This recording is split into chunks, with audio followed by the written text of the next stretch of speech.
सबसे पहले हम लोग बात करेंगे नॉर्मल लॉस अकाउंट की।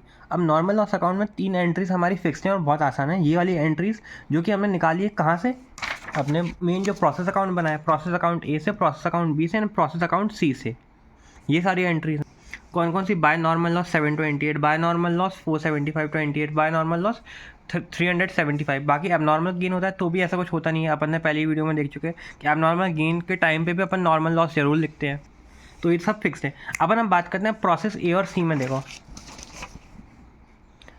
प्रोसेस ए और सी में क्या बोला है, हमारा नॉर्मल लॉस हुआ 300 क्वांटिटीज़ का, 300 यूनिट्स का हमारा नॉर्मल लॉस हुआ और पर यूनिट हमको 0.25 रुपीज़ पैसा मिला। तो हमारा कितना पैसा मिल गया, 75 रुपये। सेम हेयर यहाँ पे कितना मिल रहा है आपको, 728। सबसे पहले हम लोग यहाँ लिख लेंगे हमारा नॉर्मल लॉस हुआ। अब हमारे इनकम क्या क्या हुई इसमें से, एक 300 से 75 रुपये मिल गए और 728 यूनिट से हमको 728 मिल गए। अब ठीक है, अब इस गेम का सेकंड बहुत इंपॉर्टेंट पॉइंट आने वाला है। फर्स्ट पॉइंट बाद में बताऊंगा, सेकंड बहुत बड़ा पॉइंट आने वाला है। वो क्या होता है, जो एबनॉर्मल लॉस लिखा है इधर, लिखा है ना एबनॉर्मल लॉस 272 यूनिट्स थी और 1156 रुपये का हमको मतलब पड़ा एबनॉर्मल लॉस। इसमें था हमको क्या मानना है, 1156 रुपये आप भूल जाओ, इसमें कुछ नहीं करना हमको इस 272 से फोकस करना है। इस 272 पे हमको ये फोकस करना है कि पता है जब जब हमें एबनॉर्मल लॉस हुआ है, हमें एबनॉर्मल लॉस हो गया, मान लो हमारी कुछ क्वांटिटीज़ ख़राब हो गई, हमें ये मान के चलना है एबनॉर्मल लॉस हुआ, हमारी कुछ क्वांटिटीज़ ख़राब होकर चली गई, वो हमारा वेस्टेज मटेरियल हो गया, वो हमारा वेस्ट बन गया। तो पता है उसमें क्या करना रहता है आगे, उसमें हर एक क्वेश्चन में से इसमें रेट दी गई है ना कि नॉर्मल लॉस हुआ 0.2। अब इस प्रोसेस ए में जो भी नॉर्मल लॉस होगा उसको हम लोग 0.25 यूनिट्स की रेट पे हम स्क्रैप वैल्यू निकाल सकते हैं और उसे बेच सकते हैं। Same goes with process B, जो भी आपका नॉर्मल लॉस होगा उसे 0.5 की रेट पे आप बेच सकते हो, उस वेस्टेज को बेच सकते हो। सेम हेयर, अगर नॉर्मल लॉस हुआ है आपकी इस प्रोसेस में तो जो भी यूनिट आई है उसे आप 1 रुपये की स्क्रैप वैल्यू में उस वेस्टेज को बेच सकते हो। तो हमको वही कंसेप्ट लगाना है कि हमारा भले ही कुछ एबनॉर्मल लॉस हुआ है पर रियल लाइफ में क्या होगा, जो भी हमारे जो गुड्स होंगे, जो भी हमारी यूनिट्स होंगी जो हमने ख़राब हो चुकी हैं, सड़ गई हैं, जो वेस्टेज हो चुकी हैं, उसे हम बेच सकते हैं। किस रेट से, जिस रेट से हमारा जो हमारा प्रोसेस अकाउंट है, जिस भी स्टेज का प्रोसेस अकाउंट है, उस प्रोसेस अकाउंट के लिए क्या है वेस्टेज की स्क्रैप रेट। फॉर एग्जाम्पल अगर हम लोग इधर देखें, हमारी स्क्रैप रेट है ₹1 की, अगर 728 यूनिट्स तो आप 1 रुपये के हिसाब से 728 यूनिट्स बेच सकते हो। तो इधर हमारी क्या है, 272 यूनिट्स हमारी बर्बाद हो गई हैं, 272 यूनिट्स, और इसकी रेट क्या थी इधर 1 है। तो अब हम इधर देखते हैं, अब नॉर्मल लॉस अकाउंट में सबसे पहले हम लोग क्या लिखेंगे, हमारी 272 यूनिट्स बर्बाद हो गई हैं, 1 रुपये की रेट उन्हें मिलती है, 272 units, 272 amount. Same goes with here, यहाँ पे क्या है, नॉर्मल लॉस की वैल्यू है 200 यूनिट्स बर्बाद हो चुकी हैं, 0.25 की रेट है, देख लो ये रहा 200 सी यूनिट बर्बाद हो गई हैं, 200 इंटू 0.25 इज इक्वल्स टू 50। ये होता है सिर्फ इसका अकाउंट। इसमें ये दो मेन पॉइंट्स है। अब इसमें कुछ नहीं बचा हुआ है, हमने ये प्रोसेस है और प्रोसेस सी अकाउंट से कैरी फॉरवर्ड किया। अब टोटल जाके आप कॉस्टिंग पी एन एल से आप जो भी बैलेंस है वो निकाल लो, तो ये हम आपका हो गया एबनॉर्मल लॉस का अकाउंट हो गया, अमाउंट हो गया, ये जाएगा costing P N L account.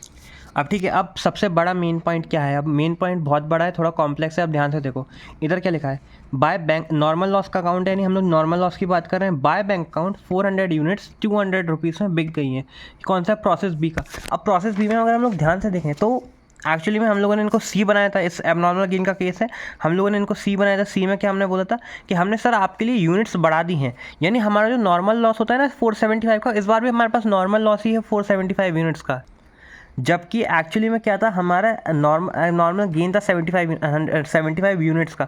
Means क्या था, इस पैराग्राफ में देखो, इस चार्ट में देखो, हमको बनानी थी 9500 यूनिट्स, नॉर्मल लॉस है हमारा 475 यूनिट्स का। तो हमारा जो आउटपुट निकलता कितना निकलता, 9,025 रुपये का। एक्चुअली में हमारा निकला आउटपुट 9,100 का। हमारी 75 यूनिट्स एबनॉर्मल गेन है, 75 यूनिट्स का एबनॉर्मल गेन है, यानी हम लोग 475 यूनिट्स को हम लोग बेच सकते थे स्क्रैप वैल्यू की रेट पे, पर हमारा 75 का तो गेन निकला।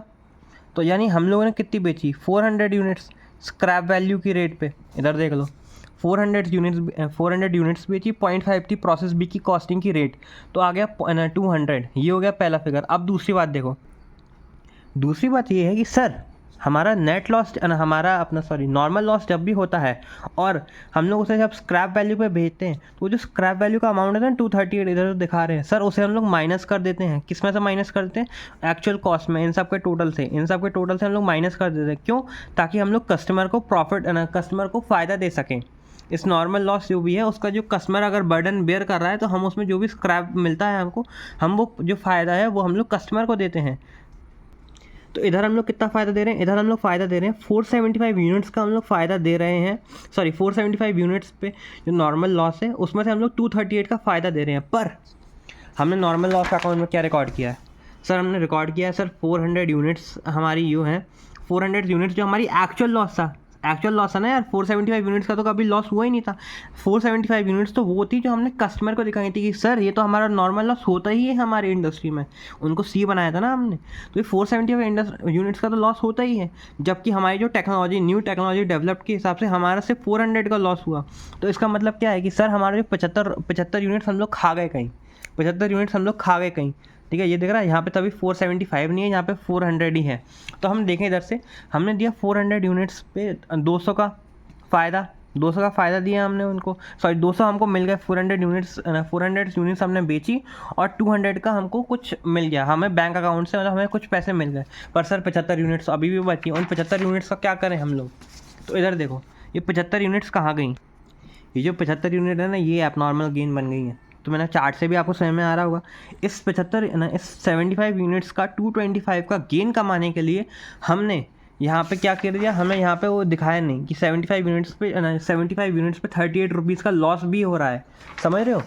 475 यूनिट्स में से 400 यूनिट्स का उधर दिखा दिया हमने, 238 में से 200 का भी हमने अमाउंट दिखा दिया। तो यानी 75 यूनिट्स और 75 यूनिट्स पे 38 के जो स्क्रैप वैल्यू का अमाउंट है वो हमने शो ही नहीं करा उधर, तो हमको कहीं तो शो करना पड़ेगा। और ये लॉस, ये जो हमको बैंक अकाउंट से पैसा नहीं मिला है, जो हमने दिखाया है कस्टमर को कि हमें पैसा मिल रहा है स्क्रैप वैल्यू के नाम पे 38 रुपीज़ का एक्स्ट्रा, वो हमने दिखाया नहीं। क्यों? क्योंकि वो तो हमारा एबनॉर्मल गेन हो गया। इस एबनॉर्मल गेन की वजह से हमको उधर पैसा नहीं मिला।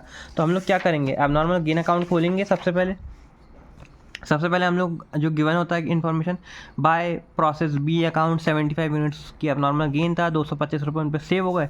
सबसे पहले तो हम ये नॉर्मल लॉस चार्ज करेंगे उनसे कि तुम्हारी वजह से, इन 75 यूनिट्स की वजह से, अगर मतलब इस एबनॉर्मल गेन की वजह से हम लोग को वहाँ पे 475 यूनिट्स पे 238 का अमाउंट दिखाना था, पर ये 75 यूनिट्स पे 38 का अमाउंट हम नहीं दिखा पाए एबनॉर्मल गेन की वजह से। तो ये इनसे चार्ज करेंगे, ये चार्ज कर लेंगे तो क्या हो जाएगा, हमारा जो एक्चुअली एबनॉर्मल गेन का अमाउंट है वो निकल आएगा। क्या आएगा, कॉस्टिंग P&L से 187 का। और बाकी अगर आप इधर देखो तो पूरा मैच हो चुका है, एवरीथिंग इज मैच्ड, 1503 1041 1503 1041।